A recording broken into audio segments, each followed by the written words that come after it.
오늘은 모세의 잔소리라는 제목으로 함께 말씀 나누도록 하겠습니다. 말씀에 은혜 받으시는 귀한 분들 되시길 소망합니다. 아멘. 여러분은 조언과 잔소리의 차이점이 무엇이라고 생각을 하시나요?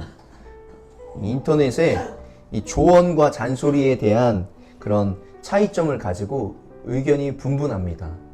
그 중에 이제 제가 가장 공감되었던 내용은 이것입니다. 그러니까 조언이란 내가 기분 나쁘지 않게 깨달음을 줄 수 있는 말이 조언이다. 그런데 잔소리는 내가 좋은 말이라도 그것을 자꾸 들으면 잔소리가 된다고 해요. 그러니까 깨달음이 없고 계속 들으면 이제 잔소리가 된다고 하죠. 그래서 좋은 말이었다고 하더라도 이제 그 말을 여러 번 반복해서 들으면 조언이 안 되는 거죠. 즉 잔소리로 변하는 것입니다.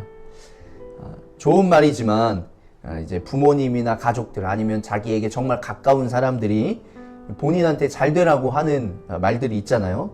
근데 그 말이 처음에는 조언인데 이제 계속 들으면 잔소리로 바뀌는 경우가 많다고 합니다. 예를 들면은 이제 아까 얘기했던 사람들이 이렇게 한번 해봐 이렇게 이야기를 하죠. 처음에는 너무 좋은 의견이라 받아들여요. 그런데 막상 해보니까 잘 안 되죠. 예. 그걸 가지고 이제 가족들은 계속 얘기를 하는 것입니다. 이렇게 해봐. 이제는 깨달음을 주질 못합니다. 깨달음이 아니라 알고 있는데 뭐 잘 안 되는 거 어떻게 하겠습니까? 이제 계속 그 얘기를 들으면 좋은 이야기였었는데도 불구하고 이제 조언이 아니라 잔소리가 되는 거죠. 대표적인 잔소리가 뭐가 있죠? 결혼은 언제 하니? 뭐 이런 명절 때마다 들려오는 그런 소리가 있죠. 그런 것들이 결혼하면 너무 좋죠. 일반적으로 생각할 때. 그러나 계속 들으면 이제 잔소리가 되는 거죠. 갑자기 이제 말씀을 준비하면서 오늘 그 조언과 잔소리에 대해서 말씀을 준비한다고 했는데 과연 매주 말씀을 듣는 여러분들은 이 잔소리처럼 말씀을 여길까 이런 생각도 드는 거예요. 목사님 또 저 말씀 또 하시네 뭐 이렇게 생각하면서 잔소리로 생각하지 않았으면 좋겠습니다. 그래서 이 조언은 이제 받아들이는 거고 잔소리는 받아들이지 않는 거라는 그런 의미에서 여러분들이 말씀을 들을 때 하나님의 말씀이다 이렇게 생각하시면서 말씀을 좀 받아들일 수 있게 되길 소망합니다. 때로는 우리가 또 했던 말, 또 반복되는 말들, 내용들이 계속 될 수도 있어요. 설교를 하다 보면. 그러나 이것이 여러분들에게 좋은 말이기 때문에 여러분을 위한 하나님의 말씀으로 여기시면서 튕겨내지 마시고 또 받아들였으면 좋겠습니다. 신명기 6장 6절부터 9절에 보면 내가 오늘 당신들에게 명하는 이 말씀을 마음에 새기고 자녀들에게 부지런히 가르치며 집에 앉았을 때나 길을 갈 때나 누워 있을 때나 일어나 있을 때나 언제든지 가르치십시오. 또 당신들은 그것을 손에 메어 표로 삼고 이마에 붙여 기호로 삼으십시오. 집 문설주와 대문에도 써서 붙이십시오. 이렇게 나와 있습니다. 이 말씀을 그러니까 하나님의 말씀을 자녀들에게 가르칠 때 이렇게 부지런히 가르치라는 내용이에요. 손에 말씀 팔찌도 하고 그리고 또 이마에도 붙이고 말씀을 또 이마에 붙이는 거 아마 다른 사람들이 볼 때 보이게 하라는 거죠. 뭐 그리고 또 집 문설주 집에도 붙이고 그러니까 집에 들어설 때도 붙이고 나올 때도 볼 수 있게 이 말을 좀 종합적으로 생각해 보면 뭐냐면 여러분이 있는 곳 어느 곳에나 다 말씀을 붙여놓으라는 얘기예요. 여러분이 자주 있는 곳, 계속 볼 수 있는 곳에 말씀을 계속 붙여놔서 자녀들이 그 말씀을 보고 자연스럽게 그 암송이 되고 또 말씀을 외우고 마음에 새길 수 있게 하라는 거죠. 이 말이 무슨 말이에요? 한마디로 잔소리처럼 계속 하라는 얘기예요. 말씀은 당연히 이제 그 당시에는 이제 모세가 받고 세운 율법을 이야기하는데 오늘날로 얘기하면 이 성경에 있는 내용이다 이렇게 생각하시면 됩니다. 그래서 계속 반복적으로 가르쳐라 이 이야기를 하고 있습니다. 그리고 그러면서 모세는 지금 율법을 잘 지키면 복을 받는다. 이 내용을 6장 신명기 6장, 7장, 8장에서 계속 잔소리처럼 반복하고 있습니다. 아무리 좋은 말씀이라도 계속 들으면 잔소리가 된다고 했잖아요. 그런데 이스라엘을 향한 모세의 잔소리는 계속되고 있는 거예요. 놀라운 것은 무엇이죠? 말씀은 계속해도 은혜가 된다는 거죠. 그게 좀 차이가 있어요. 찬양도 마찬가지죠. 우리가 찬양 한두 번 좋은 찬양 계속 듣는다고 해서 은혜가 안 되는 게 아니에요. 말씀도 마찬가지입니다. 그래서 제가 뭐 아침마다 매일 요새는 계속 보내드리고 있는데 이렇게 성경 말씀 보내잖아요. 보낼 때마다 은혜가 있어요.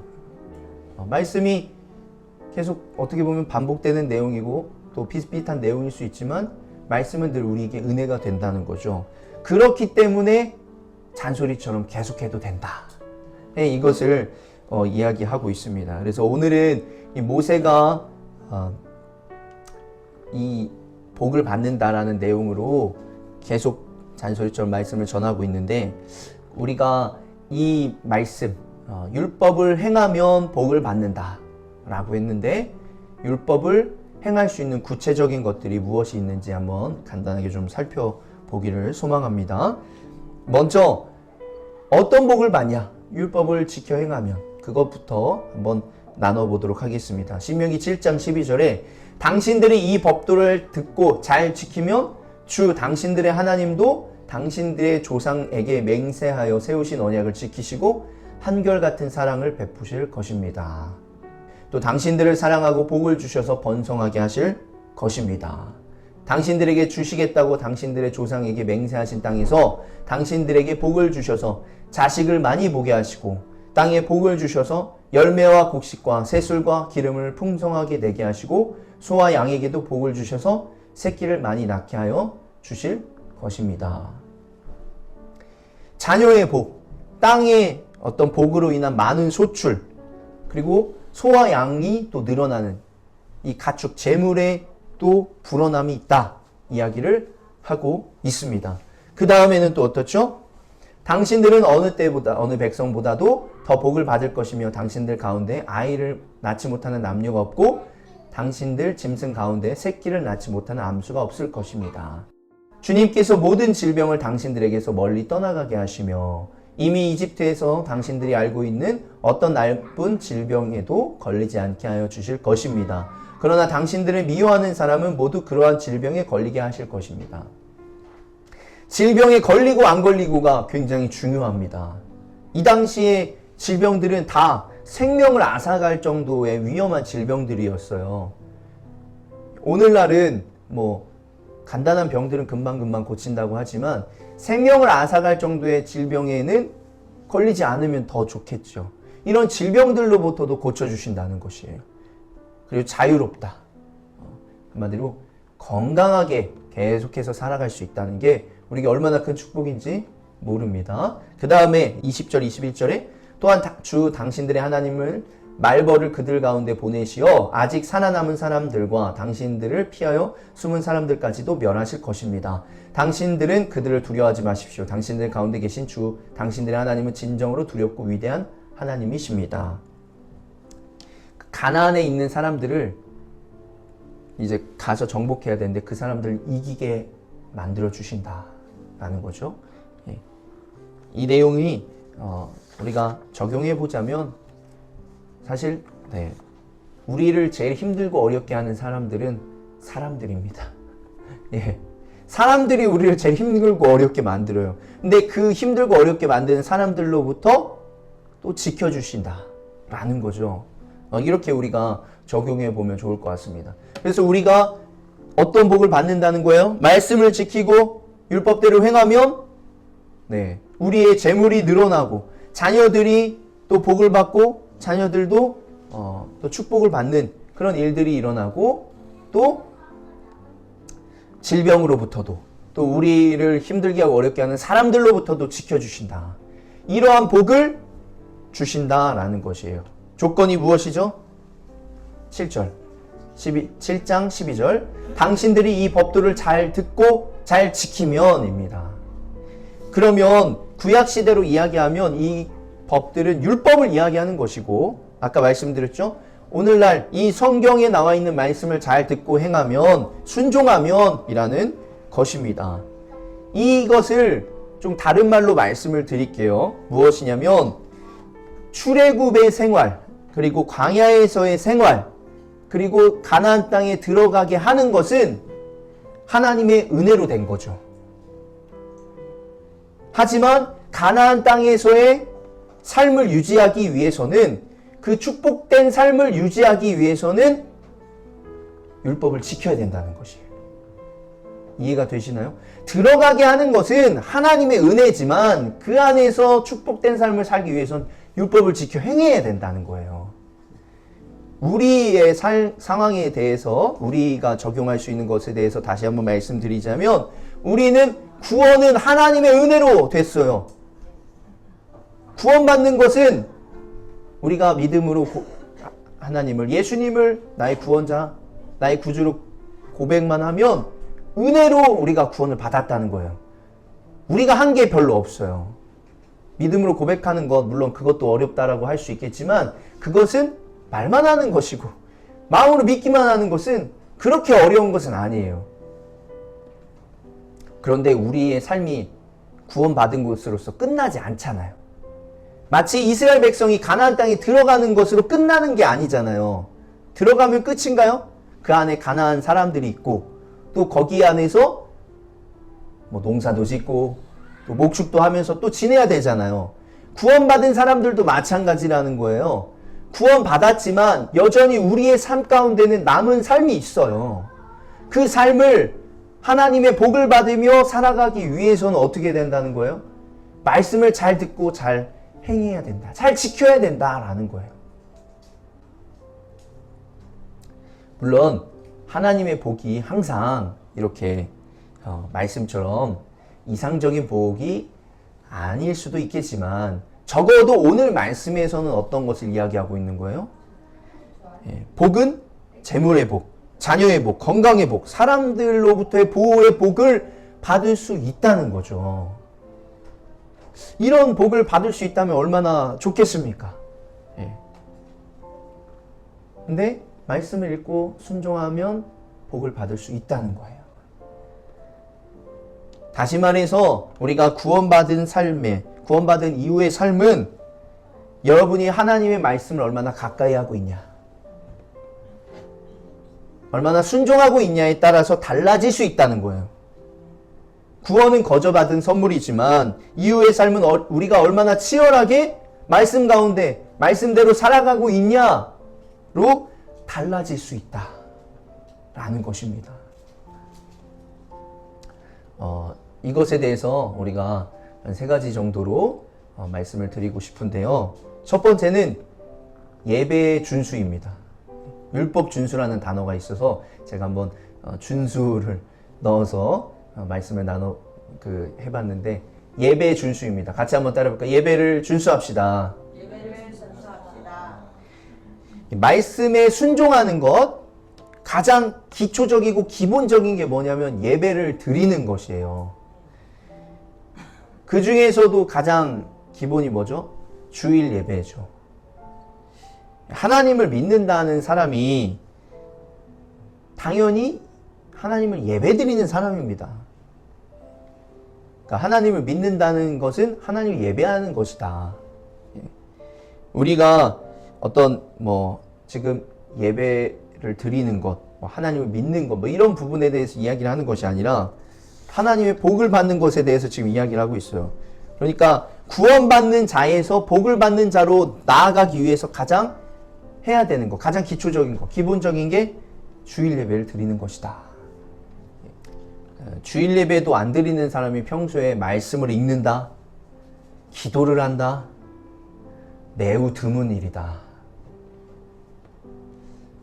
일주일에 1시간도 예배를 드리지 않는데 하나님의 복을 받을 수 있을까요?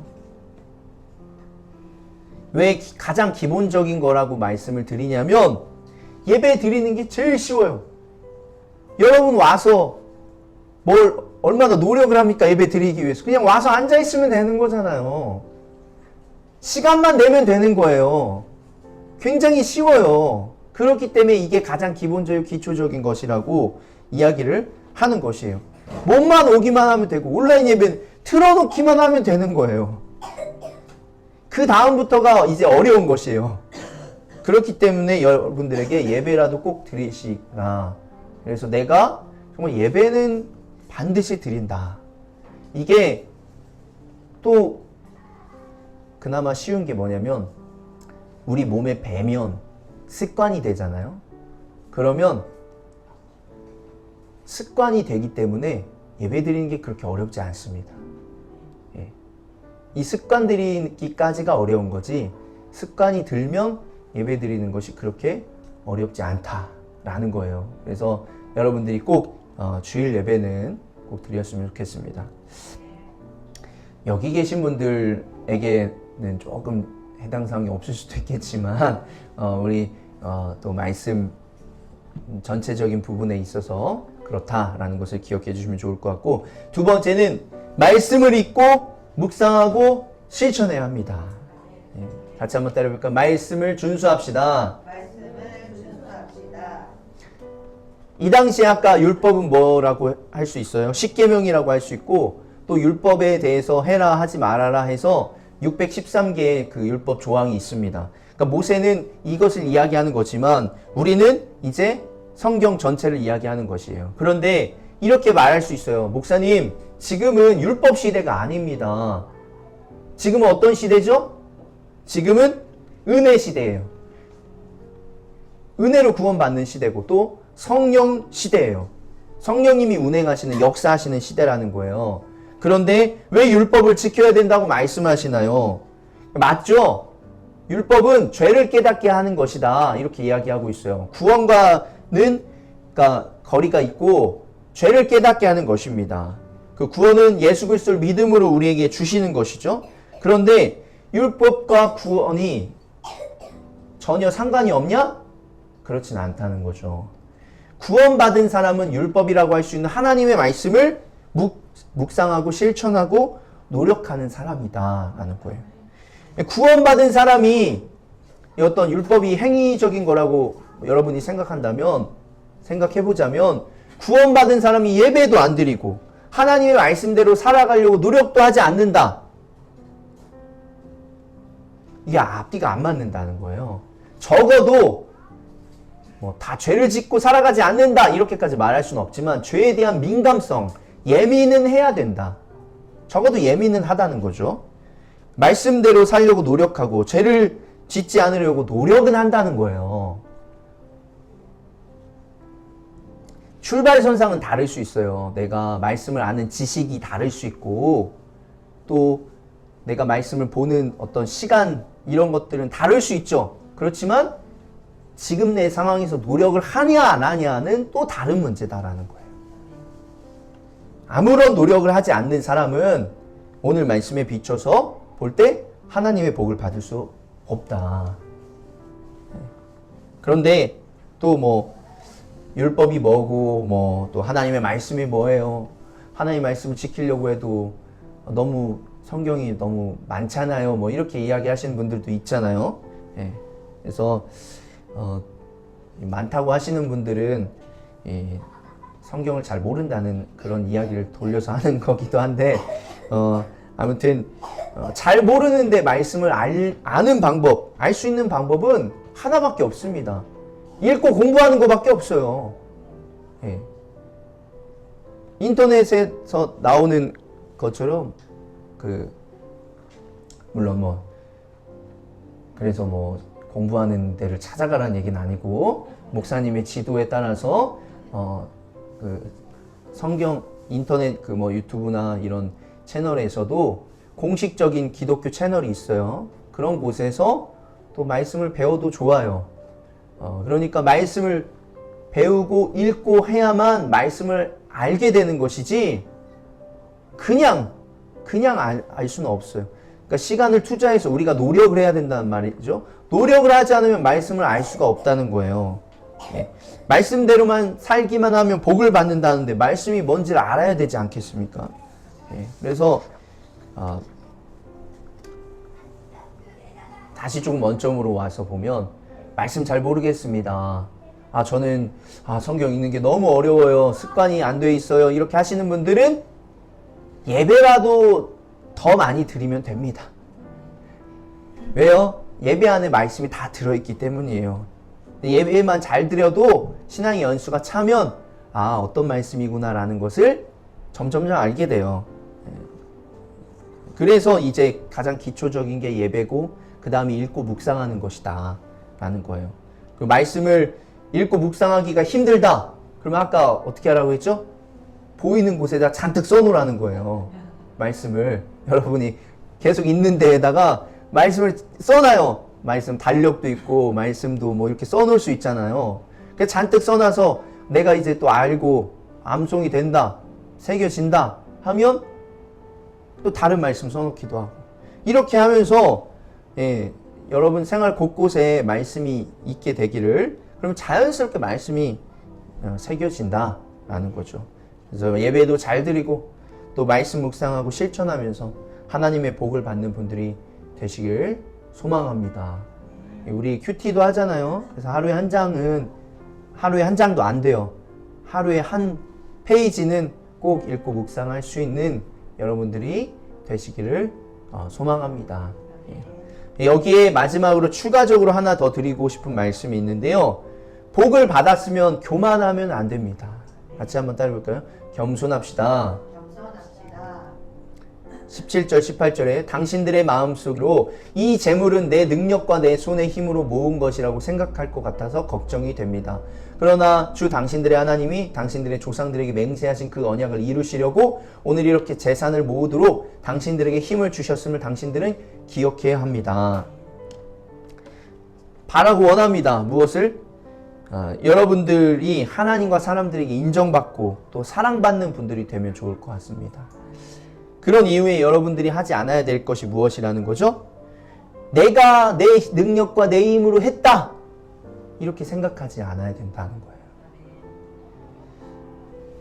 말씀에는 교만하지 않을 수 있는 방법이 나와 있어요. 뭐라고요? 기억해라.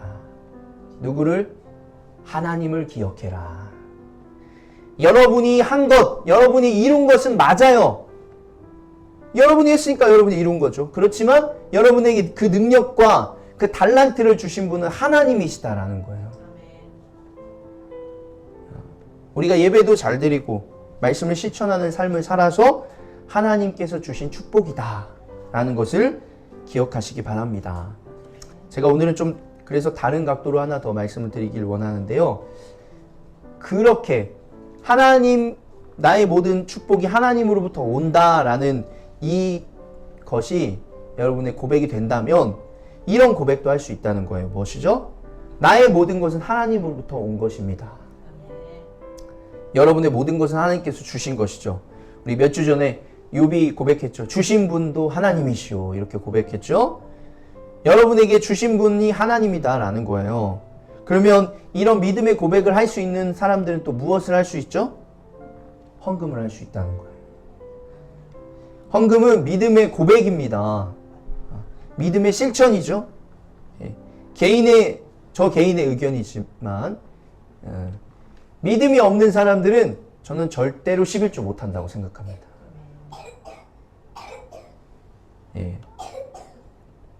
오늘날 또 어떤 그 재정이 더 늘어나잖아요. 믿음이 없는 사람들은 그 10의 1조도 재정이 금액이 커요. 절대로 그거 할 수 없어요. 나의 모든 것이 하나님으로부터 온 것이다. 이런 고백을 할 수 있는 사람들이 헌금도 할 수 있고 11조도 할 수 있다라는 거죠. 이 더 드리지 못해서 죄송한 마음이 들 수 있어요. 여러분 이런 경험 해보신 적 있어요? 더 드리고 싶은데 못 드려서 죄송합니다. 이런 마음이 든 적이 있냐는 거죠. 반대로 이런 마음이 들면 안 돼요. 아깝다. 이런 마음이 들면 안 하는 이만 못합니다. 아깝지 않은 선에서 헌금을 하셔요. 하나님께서 뭐 그것 때문에 못 산다 이런 분이 아닙니다. 그래서 여러분들 헌금은 둘째 문제고요. 제가 살짝 얘기하고 넘어가는 거고, 적어도 여러분이 가진 것들이 하나님으로부터 온 것이다 라는 고백을 할 수 있는 분들이 되시기를 간절히 소망합니다. 말씀을 마무리합니다. 모세는 이스라엘 백성에게 하나님의 축복을 받기를 간절히 바라는 마음으로 똑같은 말을 잔소리처럼 계속 한 거예요. 하나님의 율법을 지켜라. 복을 받는다. 이 이야기를 계속 하는 것이에요. 그러면 하나님의 축복이 있을 것이다 라는 말도 몇 번이나 말하죠. 여러분도 하나님의 말씀에 잘 순종하여서 하나님께서 이스라엘 백성에게 주셨던 하나님의 복이 임하기를 간절히 소망합니다. 그래서 하나님께서 주셨습니다. 하나님께서 하셨습니다. 라는 믿음의 고백을 할 수 있는 분들이 되시기를 주의 이름으로 축복합니다. 아멘.